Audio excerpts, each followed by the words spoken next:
Hi friends, welcome back. हम लोग आज स्टार्ट कर रहे हैं value area analysis trading strategy को समझने के लिए इंट्रोडक्शन।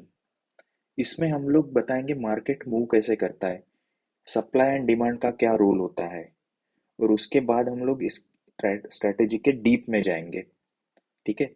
सो ये इफेक्टिव स्ट्रैटेजी है, बहुत बड़े बड़े इंस्टीट्यूशन प्रोफेशनल ट्रेडर्स इसको यूज करते हैं और काफ़ी इफेक्टिव स्ट्रैटेजी है।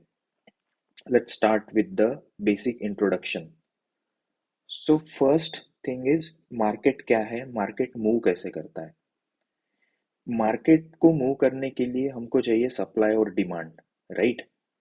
मार्केट में सप्लाई और डिमांड होगी तो मार्केट में प्राइस मूव करेगी, चार्ट मूव करेगा। मार्केट बनाई इसलिए है कि ट्रेडिंग हो सके, राइट।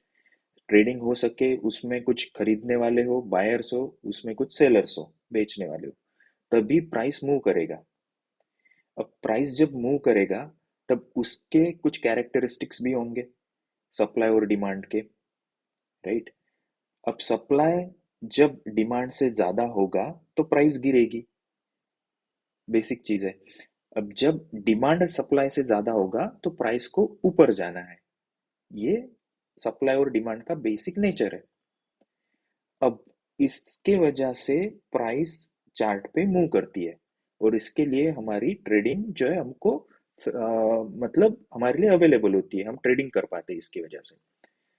अब वैल्यू एरिया एनालिसिस में ये समझना जरूरी है कि प्राइस कब हाई में है, प्राइस कब लो में है, और प्राइस कब बैलेंस में है, राइट। सो देखिए, अब मैं आपको एक चार्ट दिखाता हूँ। इस ग्रीन एरिया पे आप फोकस कीजिए और ये एरोज पे। ये निफ्टी का चार्ट है। जैसे मैंने बताया कि डिमांड जब बढ़ेगी सप्लाई से, बायर्स का वॉल्यूम सप्लायर के वॉल्यूम से, जब ट्रेडिंग वॉल्यूम से जब बढ़ेगा तब हमारा प्राइस ऊपर मूव करेगा। ये ग्रीन एरो से आप देख सकते हैं प्राइस मूव हो गई यहाँ से। अब ये ग्रीन एरिया क्या है, मैं आपको थोड़ी देर में बताऊंगा। पहले समझते कि सप्लाई जब बढ़ता है, जब बढ़ता है डिमांड से, तब क्या होता है। सप्लाई डिमांड से यहाँ बढ़ गई तो क्या हो गया, यहाँ पे प्राइस गिर गई।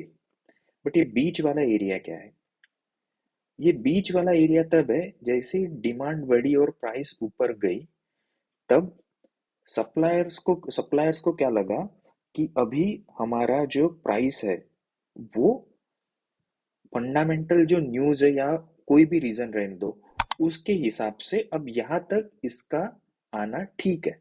अब इनको यहाँ पे कॉन्फिडेंस आ गया कि हम लोग यहाँ सप्लायर्स यहाँ एंटर कर सकते हैं। एक बार जब प्राइस बढ़ गई डिमांड से, अब ये बैलेंस में आ गया एरिया। अब सप्लायर्स मतलब खरीदने वाले और बेचने वाले, बायर्स एंड सेलर्स, दोनों यहाँ पे इक्वली प्रेजेंट है, इसलिए यहाँ पे ये बैलेंस बन गया। अब जब ये बैलेंस खत्म होता है, एक तो डिमांड बढ़ेगी फिर से या फिर सप्लाई बढ़ेगा, राइट। सो उसके बाद ये बैलेंस ब्रेक हो जाएगा। इस केस में क्या हुआ, सप्लाई बढ़ गई यहाँ इस एरिया में, तो क्या हो गया, प्राइस नीचे गिर गई। ये बीच वाले एरिया को जो बैलेंस में, इसको हम बोलते हैं फेयर वैल्यू ऑफ प्राइस। ये बॉक्स जो है वो फेयर वैल्यू ऑफ प्राइस था। यहाँ पे बायर्स और सेलर्स को लगा कि इनका वॉल्यूम मैच हो गया। वॉल्यूम मैच हो गया तो price stayed in the same area, वो एक्यूमुलेट हो गया सेम एरिया में। बट सडनली डिमांड ड्रॉप होने से और सप्लाई बढ़ने से प्राइस नीचे गिर गई। ये बेसिक नेचर है। अब ये हो गया fair value of price. So guys, ये था हमारा इंट्रोडक्टरी वीडियो, ये ट्रेडिंग स्ट्रैटेजी समझने के लिए। नेक्स्ट हम और डीप जाएंगे इस स्ट्रैटेजी के, और मैं डालते रहूँगा और नेक्स्ट लेवल चैप्टर्स। ज़्यादा लंबा कोर्स नहीं रहेगा। स्ट्रैटेजी इफेक्टिव है, समझने के लिए सिंपल है, और आपको इसमें ऐसे ट्रेड्स मिलेंगे जो कि इंस्टीट्यूशनल लेवल के रहेंगे। So stay with me. Thank you.